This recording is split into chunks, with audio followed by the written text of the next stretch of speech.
Are you apprehensive to heed the initial whispers of yearning, or does that voice fill you with an indescribable exhilaration? Perhaps this topic is one of the most intriguing, concealed, and captivating aspects of human psychology, in daily life constantly overshadowed by social norms and personal boundaries. There's an energy that is both very much alive and immensely potent. Sometimes it materializes in a glance, sometimes in a dream, and sometimes in a fantasy tucked away in the farthest corner of our minds, and we often disregard just how potent this force can be. Imagine pausing for a moment and asking yourself, which forbidden yearning excites me the most, and why am I too apprehensive to acknowledge it? It may appear like a simple inquiry, but it's actually a key to unlocking a dark portal. Once you step through, you encounter a mix of longing, passion, repressed urges, and perhaps a host of feelings you can't even confess to yourself, those that society labels as shameful. At this juncture, it's natural to take a small step back. Picture a voice whispering, "Are you prepared?" drawing you into the dark waters of yearning. Apprehension and excitement are intertwined. Even attempting to define yearning can bring a certain uncertainty, a strange energy, like the sensation of biting into a forbidden fruit. On one hand, you want to be cautious so you don't get harmed. On the other, you're compelled to pursue that unknown allure. So, how does this feeling develop within us? From a very young age, we experience it in various ways, which we then transform internally through cultural codes and family teachings. We'll lay out the ideas of Freud, Jung, and other psychoanalysts on the table, but first, can you recall those moments when you were startled by the whisper of your inner urge, walking down the street and suddenly locking eyes, a feeling creeping into you in the dead of night, or your heart racing a bit faster during a movie scene? These might be the initial whispers of yearning. Think about it. How seriously do you take those whispers, or how much do you suppress them? Now let me ask you, have you ever found yourself so overwhelmed by this feeling that you didn't know what to do? The answer to this question might be the first hook of our journey. If your answer is yes, perhaps you are already ready to discover what place yearning holds in your life. On the other hand, if you say, "No, I've never felt anything like that," maybe you have defense mechanisms strong enough to prevent your own repressed emotions from surfacing. Both sides are worth examining. Are you ready to explore? When we look at yearning from a psychoanalytic perspective, it's almost impossible to proceed without referring to Sigmund Freud's theories. Freud examined the human mind by dividing it into layers: the id, the most primitive and unconscious layer, the ego above it, and the superego, representing social rules and moral values. Yearning first presents itself as the voice of the ID, primitive, uncensored, and direct. Think of a child proclaiming, "I want this and I want it now." It represents sexual wants, libido, longing, and pleasure. Meanwhile, the ego tries to shape this urge in a way that aligns with reality. You have this urge right now, but you can't just fulfill it in front of everyone. The superego, in turn, shoulders the teachings of society and family and acts as a stricter overseer. This is wrong, it's shameful, it's forbidden. These three structures are in constant conflict within us. When the id surges forward with yearning, the ego says, "Wait a minute, check your surroundings," while the superego sharply counters with, "Never." This conflict happens to all of us, often without our even realizing it, perhaps hundreds of times a day. For instance, let's say you lock eyes with someone incredibly attractive while walking down the street. The id whispers, "Show interest, talk, touch, feel. The ego rationalizes. You don't know them yet. Maybe just say hello quietly, or don't get involved at all. The superego says such behavior in public isn't acceptable. Keep control. So, what do you do in that situation? Who wins? Or is some compromise reached? Freud's theory of the mind tries to explain the psychological underpinnings of yearning in exactly this way. According to Freud, repressing this drive can lead to various neuroses and internal conflicts over the long term. Repressed yearning is pushed into the unconscious, where it continues to manifest in different guises.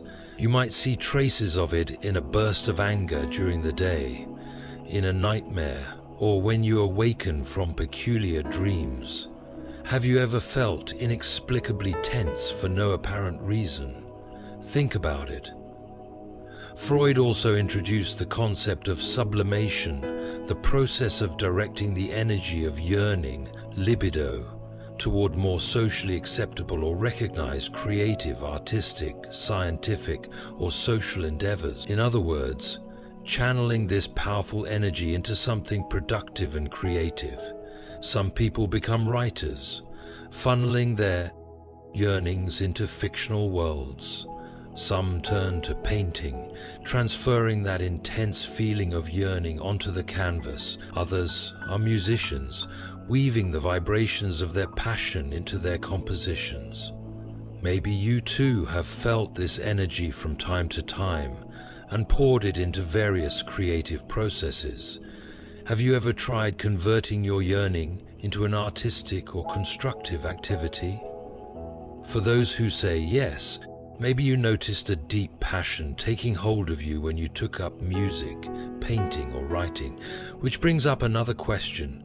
Do you allow your yearning to be repressed, or do you seek ways to transform it? Carl Gustav Jung took the psychoanalytic tradition to another level after Freud. Jung emphasized that yearning is not purely a biological impulse, but is also closely related to the archetypal elements that make up our inner wholeness. According to Jung, there are universal symbols and archetypes in our collective unconscious that affect us all. One of these is the shadow archetype. The shadow houses the parts of our conscious identity that we reject, suppress, or refuse to acknowledge. Yearning often becomes a critical component of the shadow, as social, religious, and moral norms, particularly those concerning sexual urges, are frequently restrictive. Thus, yearning hides within the shadow, becoming a significant gateway in our journey to confront it.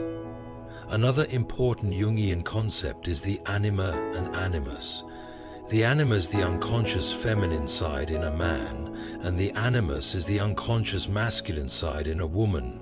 The roots of yearning are closely tied to how balanced or imbalanced these energies are. A man's anima shapes his yearning through the feminine energy he connects with. Likewise, a woman's animus influences how she expresses yearning through the masculine energy she engages. Have you ever wondered how your repressed masculine or feminine side affects your yearning? Have you ever felt that you were too timid or overly bold in expressing yearning? The problem may well lie in the balance of these inner energies. Mythological stories are full of gods and heroes experiencing passionate adventures, often representing the shadow. In Greek mythology, for example, the tale of Eros and Psyche demonstrates how longing and the soul, Psyche, can be intertwined with challenges that must be overcome, challenges relating to our own internal shadows. When Psyche dares to see Eros, she initiates a journey of true love and self-discovery. This is a metaphor for how yearning and longing can be destructive, yet also transformative.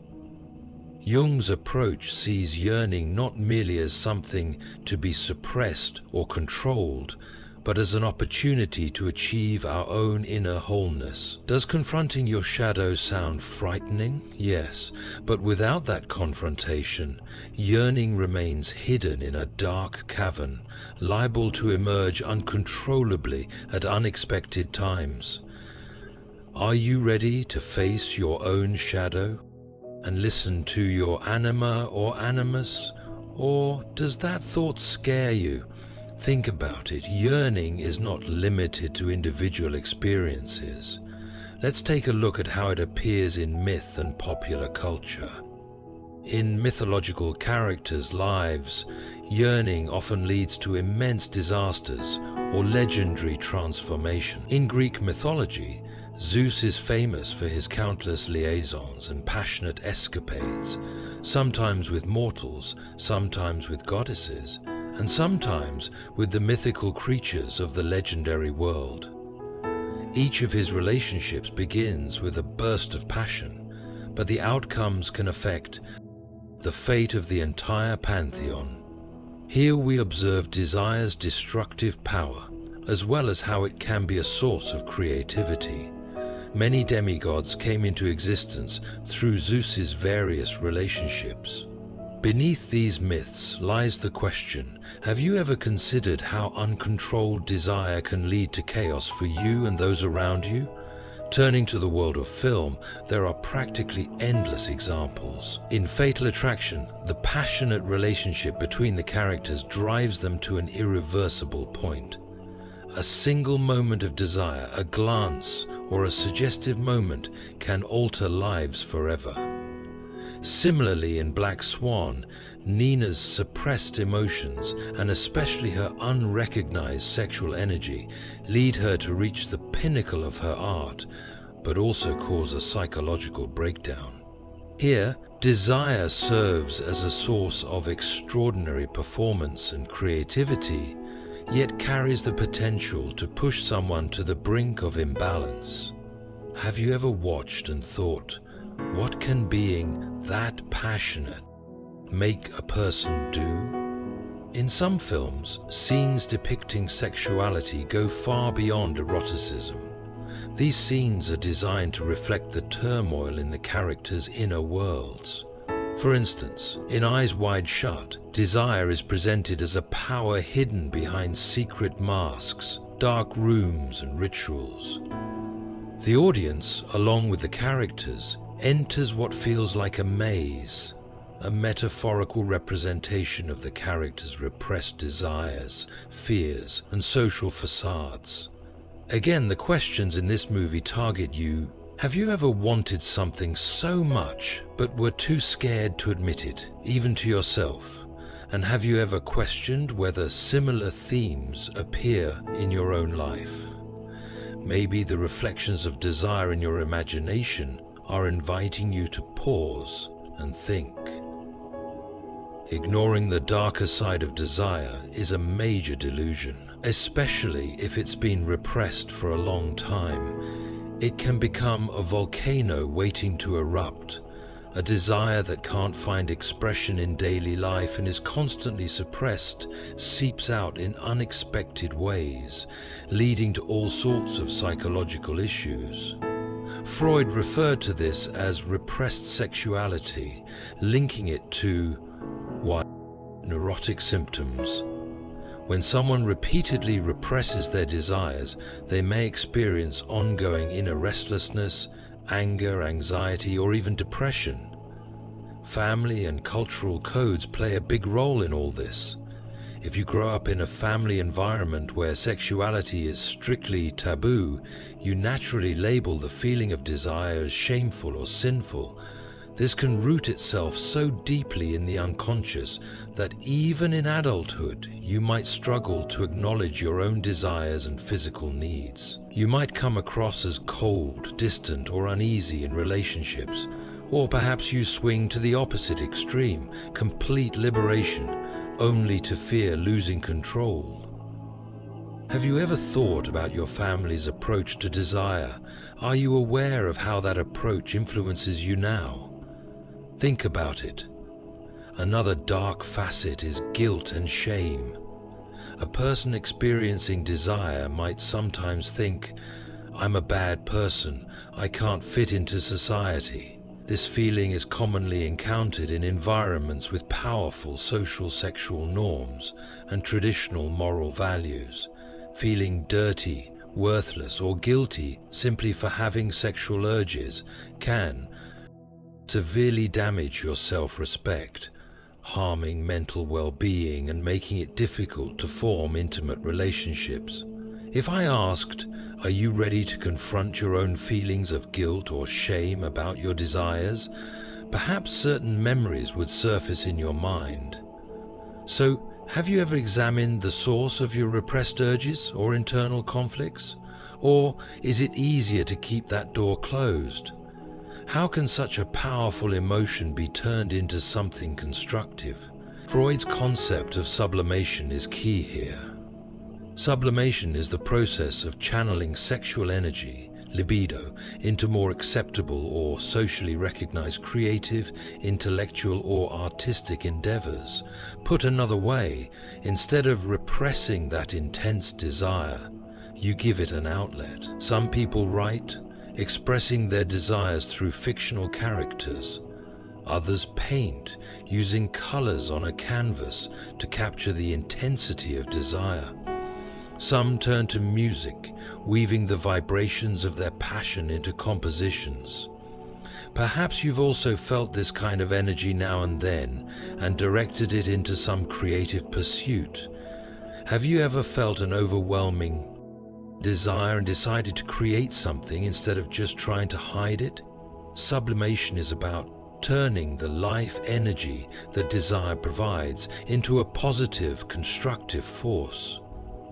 This can fuel not just works of art, but also scientific discoveries and even social movements. Throughout history, many famous artists, writers, and thinkers have channeled their internal passion and longing into their works. The power of this creative energy can help a person mature within themselves and allow them to make a social impact. That's what we mean by the transformative side of desire. Of course, sublimation isn't a magical solution. For some, immersing themselves in art or science may not be enough to keep their desire in check, because the root of desire often involves bodily and emotional fulfillment. But sublimation at least avoids entirely repressing it by turning it into a source of creativity. Building something, creating, sharing, these can help reveal the positive side of desire. Have you discovered a space where you can transform your own desire, or are you still thinking this feeling will only harm me and keeping it hidden? Beyond this theoretical framework, it's important to look at how we can handle desire in everyday life, because even in ordinary moments, a small spark can trigger it. And before we know it, it can influence our thoughts and action. This is where practical steps come into play. First of all, cultivating awareness is extremely helpful in recognizing desire throughout the day. Observe the signals your body gives you. When does your heart race? Which thoughts coincide with the rise of desire? Ask yourself, what's going on in my body right now? Which sensations have intensified? How is my breathing? It's essential to maintain an observer's perspective rather than a judgmental one. Sometimes a smell, a sound, or an image can trigger desire. Recognizing these triggers allows you to manage them more consciously and learn to direct them rather than repress them. For example, a particular style of music might evoke a strong emotional response in some people, or a certain movie scene, its colors, setting, or ambiance might do the same. What are your triggers? Desire, when left entirely unchecked, can sometimes create imbalances. This is especially true if it violates social or personal boundaries. Setting and respecting your own limits and those of others helps you reveal the healthy side of desire. This is also the foundation of a respectful relationship dynamic.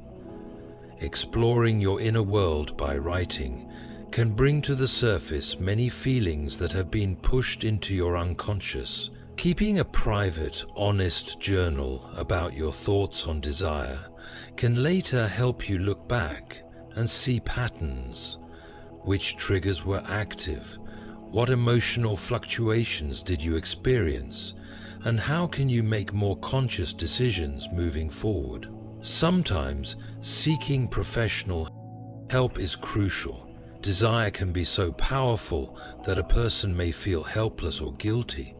Psychological support, particularly sexual therapy or psychoanalytic therapy, can help you become freer and restructure these feelings. Remember, seeking help is not a weakness, it's a sign of awareness and courage.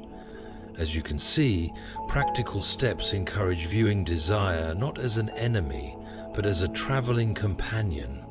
This companion can bring you valuable inspiration, excitement, and vitality.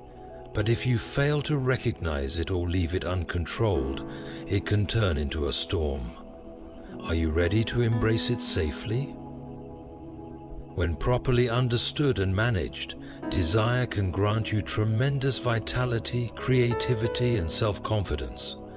Once you begin exploring yourself and expressing your impulses in a constructive way, you can undergo a real transformation. This transformation affects other areas of life as well. For instance, you might become more driven in your career, more genuine in your social circle, and more open in communication.